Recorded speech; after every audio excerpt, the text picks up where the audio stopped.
Hello and welcome to another edition of UFO Video Addicts. Let me give you a preview of what I got coming up in this video. The first is an old video that was posted in 2017 of this strange orb filmed in Los Angeles. Also have this older video of these UFOs that apparently shut down the Chinese airport. Here's another video from Reddit. This is an 8-minute CBS video of these several crafts that were filmed over New York City. Also have this video showing the strange tracks that were found on Mars. And this video also looks at some other strange features that were found on Venus. Here's a website with an article about how Truman rescinded orders to shoot down UFOs at the recommendation of Albert Einstein and some other academics. This is a video about evidence of a huge explosion that happened in space and created this feature here that's supposedly 60 times bigger than the Milky Way galaxy. Also have this article here about hotspots that are found in the UK. Now, yeah, these are sites where, people can routinely see UFOs entering and exiting probably the, waterways or something like that. So I think, these are flight corridors that are being used by our underwater neighbors or our advanced neighbors. Also have this video here about known meteor impact craters. In the beginning, we talk about the Chicxulub impact crater, and then also talks about this other impact crater that was found in South Africa. They think it happened about 3 billion years ago, and it created the largest impact crater. And then last are some photos that I found on my Facebook showing these mountain, ranges with these perfectly cut 45-degree cuts. So, I'm sure there are people out there who believe that this is a remnant of ancient trees that eventually turned into rock, petrified and turned into rock. Anyways, let's go to this first video here. Let me go full screen on this. Let me just back up a little so you can see where we're at here. Sphere in the sky. It's actually a total UFO. I see it.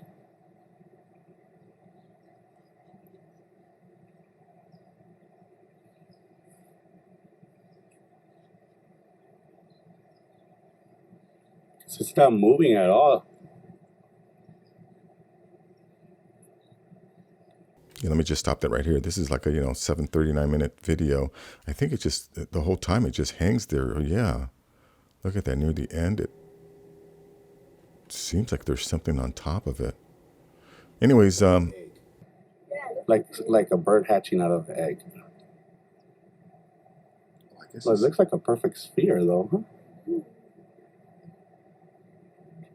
I guess there's this other object that came out of it. Anyways, link to that will be in the description. Check it out. Let's see. Now, this is a video that was on Reddit. So let's see. It's just 3 minutes. I'm going to go ahead and play this whole thing. A lot of times these videos end up disappearing on Reddit. But apparently this is an older video. I'm pretty sure I've posted this before. But it's about these UFOs that shut down the Chinese airport. Anyways, check this out.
UFO in China's skies forced Zhoushan Airport to stop operations on July 7th. Outbound flights were grounded after the unidentified flying object was detected by a flight crew. The incident has captured the attention of Chinese media. Theories about the UFO's identity are burning up on the internet as well. They include everything from a hidden U.S. bomber to an elaborate man-made hoax. For now, the UFO continues to be a mystery. A spokesman from China's Civil Aviation Administration confirmed to ABC News that the matter is under investigation. UFO over China. According to reports, an airport in Inner Mongolia was forced to shut down to prevent passenger jets from crashing into the unidentified flying object. Witnesses reported a bright light shining in the sky before it suddenly vanished. On July 8th, Zhoushan International Airport was shut down because of a UFO. Officials later confirmed the object sighted was part of a military test. This latest show in the sky makes for the 8th reported UFO sighting in China since June. You know what's really sad is when a reporter will say, "Oh, it was military testing," that there are some people out there who will accept that explanation. And you know, I think at this point we should be beyond asking whether or not people believe in UFOs or believe in Bigfoot, right? Because all of the evidence indicates that this is a real phenomenon. There are Bigfoots out there. There are UFOs out there, and we also know that there are entities within the government that are trying to suppress this information and discredit it. So anyways, a link to that will be in the description. Let's go to this video here. Now this one, I know it's a Reddit video. It's 8 minutes. I don't want to play the whole thing though, because it's really just these crafts that are just hanging in the sky.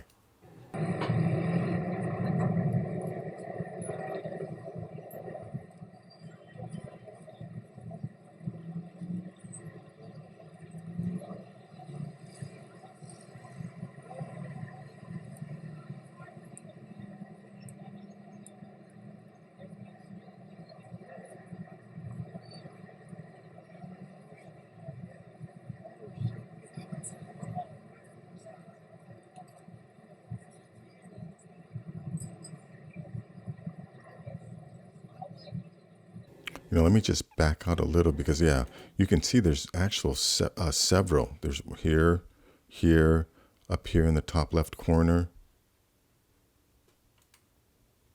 as well as that one there. Anyways, this is a, 8-minute video of this thing.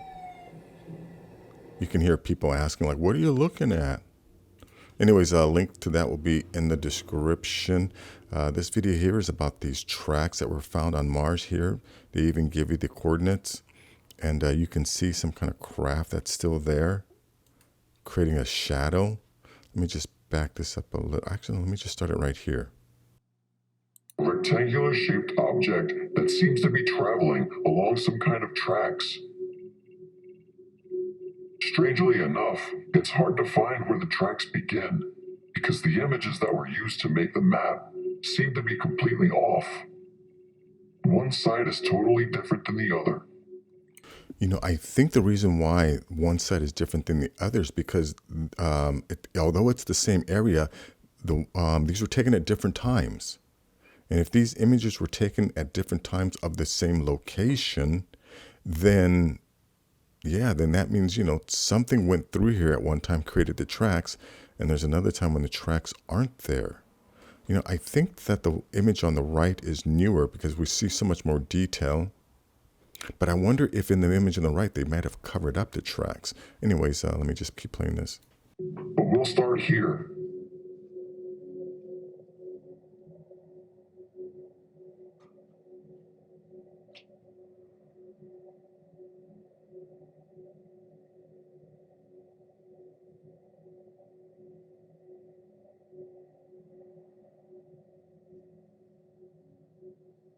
If we follow the tracks, we eventually end up here at this area. And if you look closely, you can see what appear to be several rectangular-shaped objects. Right where the tracks end. Yeah, this definitely looks like some kind of a station or something. But anyways, later on in the video, he finds some other strangeness. Let's see, on Venus. Like these objects here were found on Venus. Look at that, in a straight line. I think, yeah, this is actually from Scott Waring's website. And then these are some other, like, I think he found like towers and things like that. All right, here we go. Oh yeah, there's more tracks here. Yeah, look at this. Inside of a crater, this cross. And then these strange features on Venus.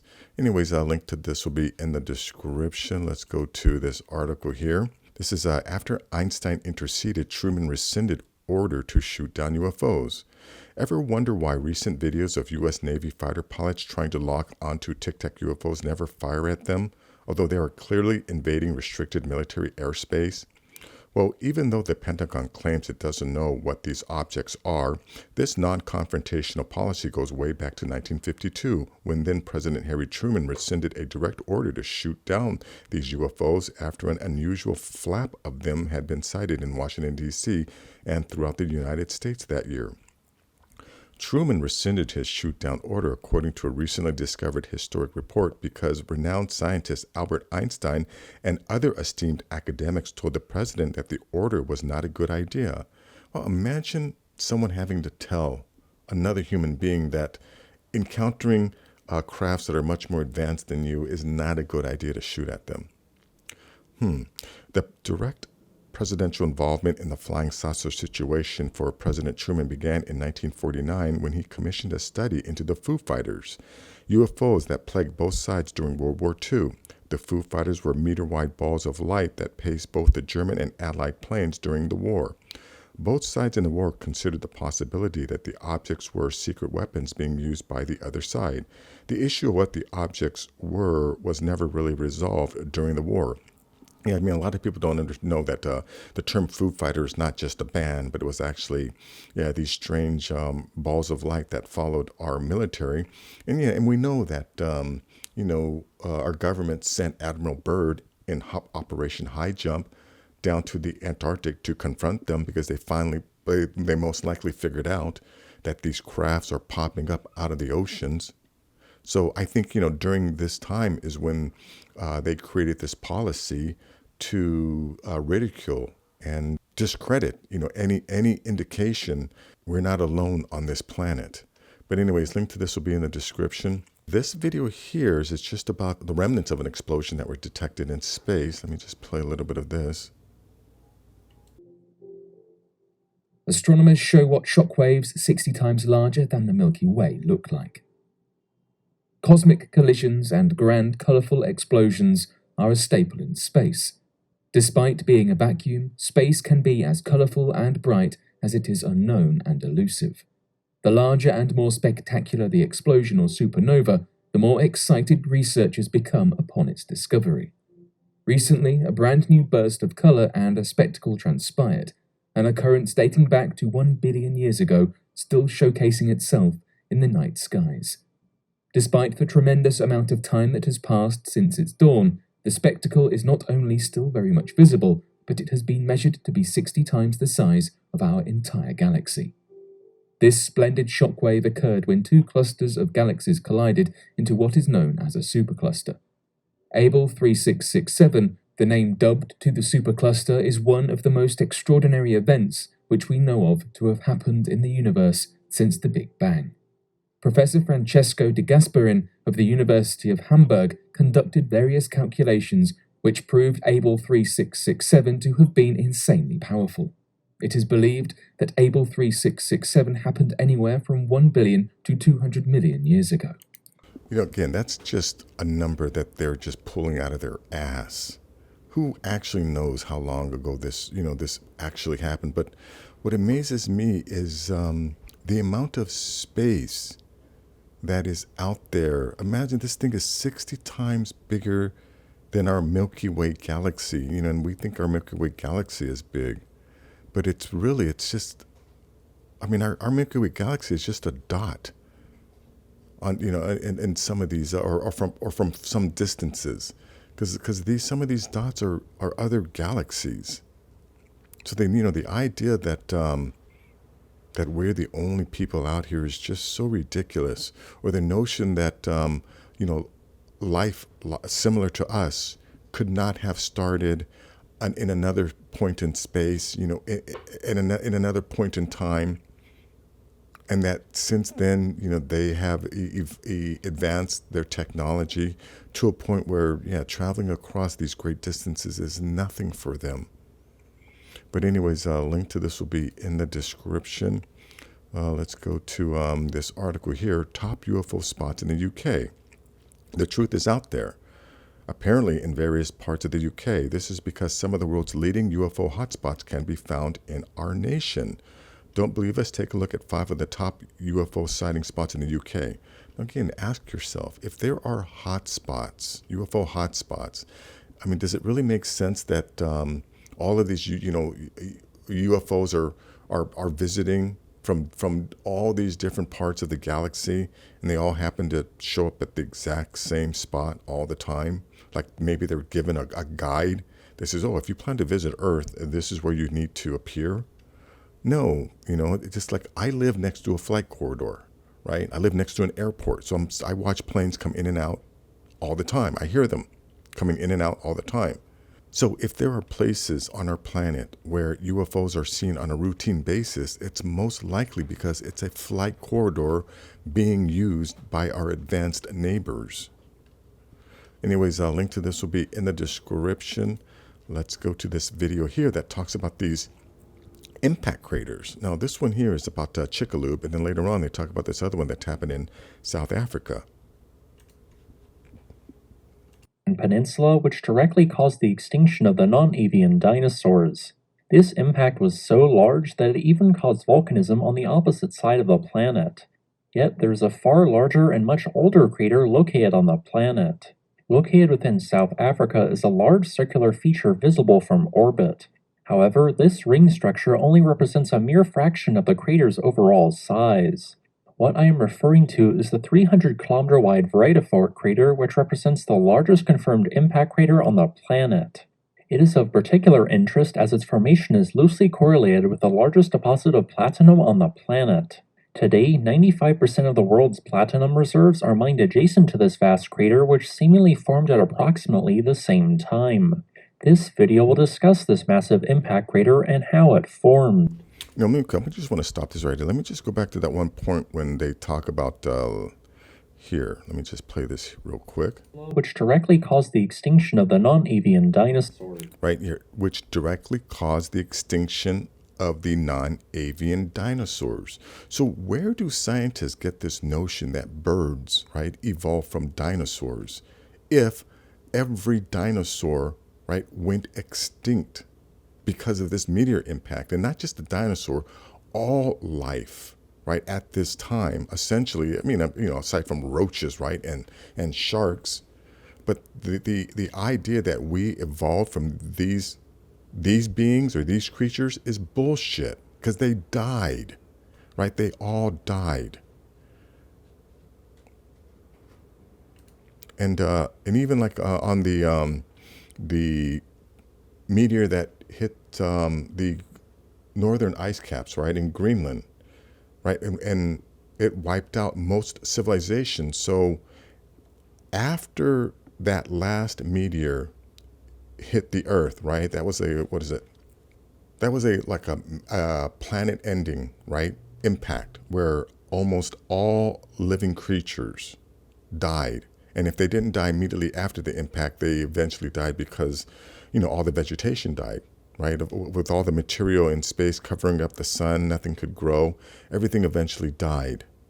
Okay, we know that the last time that happened was around 12,800 years ago, and then another one 11,600 years ago, or somewhere around there, right? So then how do we get the current human population and the diversity of races on the planet from roughly 6 to 7,000 humans that survived the meteor impacts? Okay, again, that makes no sense. And I even posed a question in my last video about, all of these people that occupy these little tiny islands all over the Pacific. If after a meteor hit, right, caused tsunamis, I'm sure it wiped out any life on all those little tiny islands. How did those islands get re-inhabited. Somebody must have been dropping off, groups of humans on these little islands to then start life. Again, otherwise, how could they have gotten to those places? But anyways, a link to this will be in the description. Now, last is these images that I found on my Facebook with these very strange, perfectly 45-degree cuts in this mountain. Now, again, I'm assuming these photos haven't been photoshopped. But if this is an actual mountain range, isn't it very strange? I mean, it's a perfect 45-degree cut. So I'm sure there are people out there who believe that this is the remnants of ancient trees that are so old they eventually petrified and turned into mountains. Which is just, I kind of buy that too. That's what the evidence seems to indicate. But anyways, a link to this will be in the description. That is going to be it for this video. If you like things like this, please give this video a thumbs up. Please share this video. And if you're new to the channel, please subscribe. I'll have more things like this. Take care.